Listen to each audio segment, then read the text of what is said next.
Hi students, welcome to Jayadev Academy. ఈ వీడియోలో మనం లేటెస్ట్ అప్డేట్స్ డిస్కస్ చేసుకుందామండి. మన యాస్పిరెంట్స్ అడిగేటటువంటి అనేక ప్రశ్నలకైతే ఈ వీడియోలో మీకు నివృత్తి అవుతుంది. ఇక్కడ మనం భారీ సంఖ్యలో ఖాళీలు అనేటటువంటి మాట ఉపయోగించాం. దీని గురించి మీకు నేను ఈ వీడియోలో ఎక్స్ప్లెయిన్ చేస్తాను. ఒకటేంటంటే ఈ ఖాళీలు పంచాయతీరాజ్ వ్యవస్థలో అంటే గ్రామ పంచాయతీ కార్యాలయంలో ఎప్పటి నుంచో పనిచేస్తున్నటువంటి అంటే సుమారుగా 20-30 ఏళ్ళు క్రితం అనుకోవచ్చు. ఆ యొక్క గ్రామ పంచాయతీ కార్యాలయంలో పనిచేసేటటువంటి జూనియర్ అసిస్టెంట్స్ అలాగే బిల్ కలెక్టర్స్కి వచ్చేసరికి ప్రమోషన్లో ఇవ్వడం అనేది జరిగింది. ఆ వేకెన్సీస్ గురించి ఈ వీడియోలో మనం డిస్కస్ చేసుకుందాం. ఒకటి, గ్రామ పంచాయతీ కార్యాలయంలో ఎప్పటి నుంచో పనిచేసేటటువంటి స్టాఫ్కి ప్రమోషన్స్ అయితే ఇవ్వడం జరిగింది. రెండోది, మనం ప్రీవియస్ వీడియోలో చెప్పుకున్నట్టుగా స్వర్ణ గ్రామ వార్డు సచివాలయం ఆరు గ్రామ వార్డు సచివాలయంలో వచ్చేసరికి నేను ప్రీవియస్ వీడియోలో ఒకటి చెప్పాను, సుమారుగా 47,000 పైన వ్యాకెన్సీస్ అయితే గ్రూప్ ఆఫ్ మినిస్టర్స్ డిస్కషన్లో మనం చూసాము. అలాగే అన్ని ఎలక్ట్రానిక్ ప్రింట్ మీడియాలో కూడా మనం గమనించాము. ఇవి వేరు. అలాగే పంచాయతీరాజ్ కార్యాలయంలో అలాగే గ్రామ పంచాయతీ కార్యాలయంలో ఎప్పటి నుంచో 20 సంవత్సరాల క్రితం నుంచి పనిచేస్తున్నటువంటి జూనియర్ అసిస్టెంట్స్ బిల్ కలెక్టర్స్ కూడా ప్రమోషన్లు అయితే ఇవ్వడం జరిగింది. తద్వారా ఆ యొక్క ప్లేసెస్లో ఎక్కడైతే వీళ్ళు ప్రమోషన్లు తీసుకున్నారో ఆ ప్లేసెస్లో వేకెన్సీస్ అనేవి అరైజ్ అయింది.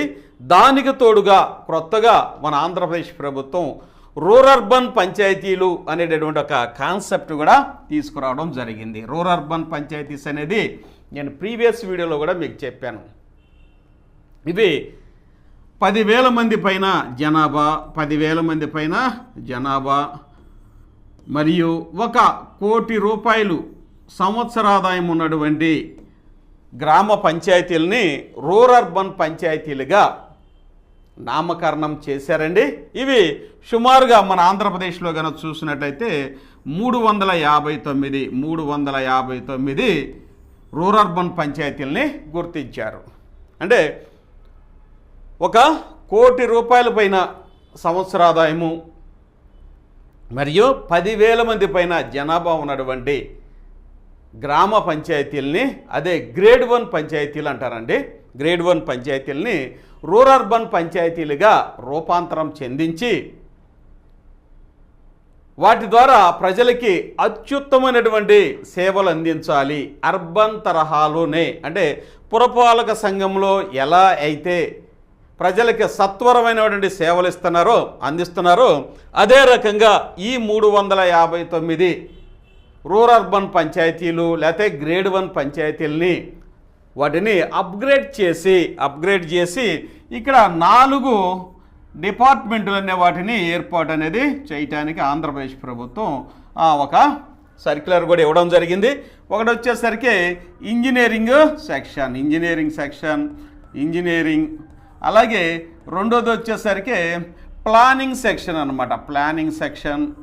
ప్లానింగ్ అలాగే మూడోది వచ్చేసరికి పబ్లిక్ హెల్త్ అనేది ఇదొక సెక్షను, పబ్లిక్ హెల్త్. అలాగే ఇక 4వది వచ్చేసరికి రెవెన్యూ డిపార్ట్మెంట్గా 4 డిపార్ట్మెంట్ని రూపొందించారనమాట. ఒకటి ఇంజనీరింగ్ సెక్షన్ని ఇక్కడ చూడండి, ఇంజనీరింగ్ సెక్షను డివైడ్ చేశారు. ఇక్కడ రోడ్స్ అండ్ బిల్డింగ్స్ని నిర్మించడానికి సపరేట్గా ఇంజనీరింగ్ సెక్షన్ చేశారు. అలాగే ప్లానింగ్ సెక్షన్ కూడా డెవలప్మెంట్ అండ్ పర్మిషన్స్ ఇవ్వడానికి ప్లానింగ్ సెషను. ఇక పబ్లిక్ హెల్త్ అంటే శానిటేషన్ అంటే పారిశుద్ధ్యానికి సంబంధించి ఒక ప్రత్యేకమైన విభాగము డిపార్ట్మెంట్ తయారు చేశారు. ఇక రెవెన్యూకి వచ్చేసరికి హౌస్ ట్యాక్సెస్ అవ్వచ్చు, అలాగే గ్రామంలో అనేక రకాలైన ట్యాక్సెస్ ఉంటాయండి. ఆ ట్యాక్సెస్ని కలెక్ట్ చేయడానికి రెవెన్యూని ఏర్పాటు చేశారు.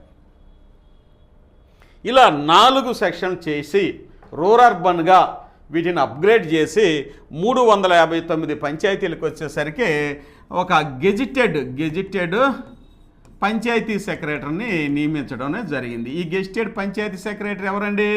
డిప్యూటీ ఎంపీడీఓ స్థాయిలో ఉన్నటువంటి పంచాయతీ సెక్రటరీని నియమించారన్నమాట.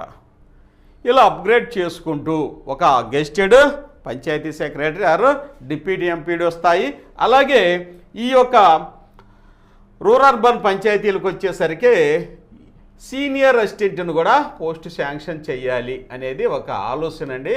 సీనియర్ అసిస్టెంట్, ఇదివరకే సీనియర్ అసిస్టెంట్ ఉండేది కాదు, జూనియర్ అసిస్టెంట్ ఉండేవాళ్ళు, జూనియర్ అసిస్టెంట్ అలాగే బిల్ కలెక్టర్స్ ఉండేవాళ్ళు అనమాట. ఇక్కడ వీటి యొక్క సేవలు అనేది విస్తృతంగా ఇస్తున్నారు కాబట్టి ఆంధ్రప్రదేశ్లో 359 రూరల్ అర్బన్ పంచాయతీలని ఏర్పాటు చేస్తున్నారు కాబట్టి ఇక్కడ స్టాఫ్ కూడా పెరుగుతున్నారు. అలాగే గెజిటెడ్ ఆఫీసర్ యొక్క పర్యవేక్షణలో ఈ రూరల్ అర్బన్ పంచాయతీలని పరిపాలించడం అనేది జరుగుతుంది. కాబట్టి ఈ 4 వింగ్స్కి వచ్చేసరికి ఖచ్చితంగా డిపార్ట్మెంట్ని 4 వింగ్స్గా చేసి స్టాఫ్ను కూడా నియమించుకునే అవకాశం అయితే ఇక్కడ స్పష్టంగా కనిపిస్తుంది. అయితే ఇప్పుడు మనం డిస్కస్ చేసే అంశం ఏంటంటే, ఆల్రెడీ ఎవరైతే ప్రజెంట్ వర్క్ చేస్తున్నారో జూనియర్ అసిస్టెంట్ ఆర్ బిల్ కలెక్టర్గా పనిచేస్తున్నారో వారికి పంచాయతీ సెక్రటరీలుగా ఆర్ పంచాయతీ డెవలప్మెంట్ ఆఫీసర్స్గా మొన్న ఈ మధ్యనే ప్రమోషన్స్ ఇవ్వడం జరిగింది, ట్రాన్స్ఫర్ చేయడం కూడా జరిగింది. తద్వారా వారైతే అప్గ్రేడ్ అయిపోయి వెళ్ళిపోయారు. మరి ఈ గ్రేడ్ 1 గ్రేడ్ 2 పంచాయతీలనే పెద్ద పంచాయతీలు కదా, అక్కడ ఉన్నటువంటి జూనియర్ అసిస్టెంట్లకి మరియు బిల్ కలెక్టర్స్కి ప్రమోషన్ ఇచ్చి కనుక పంపిస్తే ఆ ప్రదేశాల్లో ఆ ప్లేసెస్లో ఖాళీలు అనేవి ఏర్పడతాయి. ఆ ఖాళీల్ని మరి ఎలా నియమిస్తారు అనేది ఇక్కడ మనం డిస్కస్ చేస్తాం. కాబట్టి గ్రామ పంచాయతీ కార్యాలయంలో ఎప్పటి నుంచో పనిచేస్తున్నటువంటి జూనియర్ అసిస్టెంట్లు బిల్ కలెక్టర్లకు అయితే ప్రమోషన్లు ఇచ్చారు. Panchayat secretaries or panchayat development ఆఫీసర్స్గా ప్రమోషన్లు ఇచ్చారు, బాగానే ఉంది. మరి ఆ ప్లేసెస్లో వచ్చేసరికి ఆ వ్యాకెన్సీస్ని ఎలా వాటిని ఫిల్ చేస్తారు అనేది డిస్కస్ చేసుకుందాం. ముందు ప్రమోషన్స్ చూడండి. ఎవరైతే ఇంకా మన ఛానల్ కొత్తగా చూస్తున్నారో దయచేసి సబ్స్క్రైబ్ చేసుకోండి, లైక్ చేయండి, అలాగే మీ ఫ్రెండ్స్ కూడా షేర్ చేయండి. ఇంకా ముఖ్యమైన విషయం ఏంటంటే, ఎవరైతే ఏపీ హైకోర్టుకి అలాగే జిల్లా కోర్టులకి ప్రిపేర్ అవుతున్న యాస్పిరెంట్స్ ఉన్నారో మీకోసం అయితే ఎగ్జామినేషన్ పాయింట్ ఆఫ్ వ్యూలో ఆన్లైన్ క్లాసెస్ కేవలం 499 రూపాయలకే మన జయదేవ్ అకాడమీ అందిస్తుందండి. దాంతోపాటుగా లేటెస్ట్ వీడియోస్తో ఎగ్జామినేషన్ పాయింట్ ఆఫ్ వ్యూలో గ్రూప్ 2 ప్రిలిమినరీ కూడా మంచి ఏపీపీఎస్సీ సెలెక్ట్ అయినటువంటి స్టాఫ్తో క్లాసెస్ అయితే రన్నింగ్ చేస్తున్నాము. మీరు హ్యాపీగా జాయిన్ అయిపోవచ్చు. ఎగ్జామినేషన్ ఓరియంటెడ్లో ఈసారి అయితే ఏపీపీఎస్సీ గ్రూప్ 2 ప్రిలిమినరీకి చాలా కాంపిటీషన్ ఉంటుంది కాబట్టి ఆ కాంపిటీషన్ తట్టుకోవాలంటే మీరు ఖచ్చితంగా అప్గ్రేడ్ అవ్వాలి. మోస విధానానికి స్వస్తి చెప్పి క్రియేటివిటీతో ఎగ్జామినేషన్ పాయింట్ ఆఫ్ వ్యూతో కనుక చదివితే ఖచ్చితంగా సక్సెస్ అనేది సాధిస్తారు. కాబట్టి ఇక మనం వీడియోలోకి వెళ్దాం. చూడండి, ఒక్కసారి మీరు ఇది కానీ పరిశీలించినట్లయితే మీకోసం అవగాహన కోసం నేనైతే ఈ జీవోలు అయితే కలెక్ట్ చేశానండి. చూడండి, ఇక్కడ proceedings of the collector PW Guntur and nodal officer erstwhile Guntur district collector madam గారు. సరే, చూద్దాం ఏమి ఇచ్చారు ఇక్కడ. చూడండి, ఇక్కడ బిల్ కలెక్టర్స్కి నేను చెప్పాలనుకునేది ఏంటంటే, బిల్ కలెక్టర్స్కి మరియు జూనియర్ అసిస్టెంట్స్ కూడా ప్రమోషన్స్ అనేది ఇవ్వడం జరిగింది. ఇవి ఆ కాపీస్ అయితే మీకు ఇక్కడ నేను ఎగ్జిబిట్ చేస్తున్నాను. ఇదిగోండి, ఇక్కడ జూనియర్ అసిస్టెంట్, ఇదిగోండి జూనియర్ అసిస్టెంట్ ఇక్కడ ఇదిగోండి junior assistant cum bill collector, ఇలా వీరికైతే ప్రమోషన్స్ ఇవ్వడం అనేది జరిగిందండి. ఇక్కడ జేఏ ఆర్ జేఏబీసీ అనేదాన్ని చూసుకోండి. ఇక్కడ జూనియర్ అసిస్టెంట్ డిపి ఆఫీస్లో ఉన్నారు కాబట్టి వీరికి ప్రమోషన్స్ అయితే ఇదిగోండి ఇవన్నీ జేఏ బై జేఏబీసీ జేఏబీసీ అనమాట. ఇవన్నీ క్లర్కిల్ పోస్టులు అనమాట. వీరందరికీ బిల్ కలెక్టర్స్ మరియు జూనియర్ అసిస్టెంట్స్ చూడండి ఎంతమంది ఉన్నారో వీరందరికీ ఇక్కడైతే ప్రమోషన్స్ ఇవ్వడం అనేది జరిగిందండి. వారితో పాటుగా పంచాయతీ సెక్రటరీస్ గ్రేడ్ 5 కూడా ఇవ్వడం అనేది జరిగింది.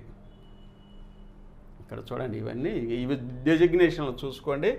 అంటే ప్రమోషన్స్ అనేవి ఇచ్చారు. జూనియర్ అసిస్టెంట్ ఇలా జూనియర్ అసిస్టెంట్ని పంచాయతీ సెక్రటరీస్గా ప్రమోట్ చేయడం అనేది జరిగింది.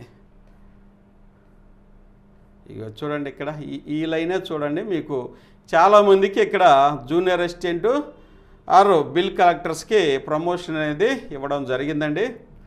ఇక ఇవన్నీ వస్తున్నాయి చూడండి, నేను లేట్ అవుతుందని మీకోసం అయితే ఇక్కడ ఇదిగోండి ఇవన్నీ చూడండి. Junior assistant or JABC junior assistant cum bill collector అనమాట, జేఏబీసీ అనమాట. Junior assistant JABC junior assistant junior assistant JABC అట్లా పంచాయతీల్లో గ్రేడ్ 1 గ్రేడ్ 2 పంచాయతీలు పెద్ద పంచాయతీలు ఉన్న వీరందరికీ ఆల్మోస్ట్ ఆల్ సీనియర్స్ మొత్తానికి ప్రమోషన్స్ అయితే రావడం జరిగింది. కాబట్టి మనం ఇక్కడ చూసేది ఏంటంటే ఆ ప్లేసుల్లో ఉన్నటువంటి వ్యాకెన్సీస్ని మళ్ళీ ఫిల్ చేయాలి కదా, లేకపోతే అక్కడ ఉన్నటువంటి అడ్మినిస్ట్రేషన్ అనేది దెబ్బతినేటువంటి అవకాశం ఉంది. కాబట్టి అది కూడా ఫిల్ చేయాలి. అలాగే ఇక్కడ చూడండి గ్రేడ్ 5 పంచాయతీ సెక్రటరీస్కి గ్రేడ్ 4గా ప్రమోట్ చేశారు ఆల్రెడీ. ఇదిగోండి పిఎస్ గ్రేడ్ 5 ఇది రెండో లిస్ట్ అండి. పిఎస్ గ్రేడ్ 4గా ప్రమోట్ చేసిన వాళ్ళు వీళ్ళందరూ ఇదిగోండి ఇక్కడ బిల్ కలెక్టర్ ఉన్నారు చూడండి. ఇదిగోండి ఇలా వీరి యొక్క క్యాడర్స్ నుంచి ప్రమోట్ చేసుకుంటూ వెళ్ళారనమాట. ఇవి కూడా ఈ మధ్య వీరికి ప్రమోషన్ ఇచ్చి ఇమీడియట్గా ట్రాన్స్ఫర్ కూడా చేసేసారు. ఇప్పుడైతే వెళ్ళిపోయి జాయిన్ అయిపోయారు వీళ్ళందరూ. కాబట్టి ఇక్కడ మనం చూసేది ఏంటంటే వీరు జూనియర్ అసిస్టెంట్స్ మరియు బిల్ కలెక్టర్స్ కూడా ప్రమోషన్ అనేది ఇవ్వడం జరిగింది. కాబట్టి పంచాయతీరాజ్ గ్రామ పంచాయతీ కార్యాలయంలో ఎప్పటి నుంచో పనిచేసేటటువంటి జూనియర్ అసిస్టెంట్స్ మరియు బిల్ కలెక్టర్స్కి ప్రమోషన్లు ఇస్తూ పంచాయతీ సెక్రటరీ గారు పంచాయతీ డెవలప్మెంట్ ఆఫీసర్స్గా ప్రమోట్ అయితే అయ్యారు. ఆ లిస్టు కూడా మీకు చూపెట్టాను. ఇట్లా రాష్ట్రం మొత్తం మనం ఒక గుంటూరు జిల్లానే చూసాము, అందుబాటులో ఉంది కాబట్టి ఇదే కలెక్ట్ చేశాను. కాబట్టి మరి రాష్ట్రం మొత్తం ఇలానే ఇస్తే కొన్ని వేల ఖాళీలు అయితే అయ్యేటటువంటి అవకాశం ఉంది. అలాగే మరి ఈ వ్యాకెన్సీస్ ఎందుకు రాలేదు సార్ అంటే ఆల్రెడీ స్వర్ణగ్రామ వార్డు సచివాలయం పనిచేసేటువంటి సిబ్బందికి సీనియారిటీ లిస్ట్ని ప్రిపేర్ చేస్తున్నారు. ఈ నెలలో సీనియారిటీ లిస్ట్ ప్రిపేర్ చేస్తున్నారు. 10 రోజుల్లోనే ప్రీవియస్ వీడియోలు చెప్పాను చూడండి, 10 రోజుల్లోనే సీనియారిటీ లిస్ట్ని ప్రిపేర్ చేసి అందిస్తే ఇమ్మీడియట్గా వారికి ప్రమోషన్లు అనేది ఇవ్వడానికి గ్రూప్ ఆఫ్ మినిస్టర్స్ కూడా డిస్కస్ చేసినటువంటి అంశం. కాబట్టి స్వర్ణగ్రామ వార్డు సచివాలయంలో పనిచేసేటువంటి సిబ్బందికి ప్రమోషన్లు ఉన్నవి. ఆల్రెడీ గ్రామ పంచాయతీ కార్యాలయంలో ఎప్పటి నుంచో పనిచేసేటటువంటి సిబ్బందికి ఇక్కడ ప్రమోషన్స్ అనేవి ఉన్నవి. అంటే ఇక్కడ మనం ఎన్ని ప్రమోషన్లు చూస్తున్నామండి? ఒకటేమో జీపీ గ్రామ పంచాయతీల్లో పనిచేసే సిబ్బందికి చూసాము, లిస్ట్ ఇచ్చారు. రెండోది ఇప్పుడు సీనియారిటీ లిస్టు తయారు చేస్తున్నారు. గ్రామ వార్డు సచివాలయంలో పనిచేసేటువంటి సిబ్బందికి సీనియారిటీ లిస్ట్ రంగంలో ప్రమోషన్స్ వస్తాయి. అలాగే ఆంధ్రప్రదేశ్లో రూరల్ పంచాయతీస్ అనేవి రూరల్ పంచాయతీలు అనేవి 359 పంచాయతీలని అప్గ్రేడ్ చేశారు. కాబట్టి ఇక్కడ ఒక సీనియర్ అసిస్టెంట్ ఇస్తారు, ఇది ఒక సీనియర్ అసిస్టెంట్, అలాగే జూనియర్ అసిస్టెంట్ పోస్ట్ ఉంటుంది, ఇంకా బిల్ కలెక్టర్స్ ఉంటవి. అలాగే ఇక్కడ 4 వింగ్స్ అయితే చేశారు. 4 వింగ్స్కి మరి స్టాఫ్ కావాలి కాబట్టి ఇక్కడ రెవెన్యూ 4 వింగ్స్కి స్టాఫ్ కావాలి కాబట్టి ఖచ్చితంగా పంచాయతీల్లో ఈ రిక్రూట్మెంట్ అనేది త్వరలో మనం చూస్తాం. గ్రామ పంచాయతీ కార్యాలయాలు ఇదివరకు అంటే ఈ యొక్క గ్రామ వార్డు సచివాలయం రానకముందు ఉన్నటువంటి సిబ్బంది ఇప్పటికీ ప్రజెంట్ పనిచేస్తూనే ఉన్నారు. గ్రామ వార్డు సచివాలయం సిబ్బందికి కూడా సీనియారిటీ లిస్ట్ ప్రిపేర్ చేస్తున్నారు. ఈ నెలలో వాళ్ళకు కూడా ప్రమోషన్లు అనేది ఆంధ్రప్రదేశ్ ప్రభుత్వం ఇవ్వడానికి రెడీగా ఉంది. దాంతోపాటు రూరల్ అర్బన్ కూడా స్టాఫ్ పెరుగుతారు కాబట్టి ఖచ్చితంగా ఒక మంచి నోటిఫికేషన్ అయితే మనం త్వరలోనే చూస్తాము. అంతకుముందు కూడా 26,000 పైన వ్యాకెన్సీస్ గుర్తించడం మనం చూసాము. నిధి పోర్టల్లో కూడా అప్లోడ్ చేశారు. ఆ సమాచారం కూడా మనం ప్రీవియస్ వీడియోలో ఎలక్ట్రానిక్ ప్రింట్ మీడియా ద్వారా వచ్చిన సమాచారం కూడా మనం చెప్పుకోవడం జరిగింది. కాబట్టి ఈ సంవత్సరం మంచి నోటిఫికేషన్ అయితే చూసే అవకాశం ఉంది. మన యాస్పిరెంట్స్ ఖచ్చితంగా ప్రిపేర్ అవ్వండి. గ్రామ పంచాయతీకి అలాగే స్వర్ణ గ్రామ వార్డు సచివాలయానికి రూరల్ అర్బన్కి ఏ పోస్ట్ పడ్డప్పటికీ మన జయదేవ్ అకాడమీ మీకైతే ఆన్లైన్ క్లాసెస్ బుక్స్ అన్నీ రెడీగా అయితే ఉన్నవి. హ్యాపీగా మీరు ప్రిపేర్ అవ్వచ్చు. అలాగే ఏపీ హైకోర్టుకి జిల్లా కోర్టుకి ప్రిపేర్ అయ్యేటువంటి ప్రతి ఆస్పిరెంట్కి మనం ఏంటంటే మన జయదేవ్ అకాడమీ మంచిగా ఎగ్జామినేషన్ పాయింట్ ఆఫ్ వ్యూలో ఆన్లైన్ క్లాసెస్ అందిస్తున్నాం. హ్యాపీగా జాయిన్ అయిపోండి. ఇక next APPSC group 2 online classes కూడా చక్కగా మంచిగా ఎగ్జామినేషన్ పాయింట్ ఆఫ్ వ్యూలో క్రొత్తవి మీకోసం అయితే అప్లోడ్ చేస్తున్నాము. హ్యాపీగా ప్రిపేర్ అవ్వండి. మంచిగా విజయాన్ని సాధిస్తారని మనసారా దీవిస్తూ మరొకసారి మిమ్మల్ని కైండ్లీ రిక్వెస్ట్ చేసేది ఏంటంటే దయచేసి సబ్స్క్రైబ్ చేయండి, లైక్ చేయండి, మీ ఫ్రెండ్స్ కూడా షేర్ చేయండి. Thank you one and all.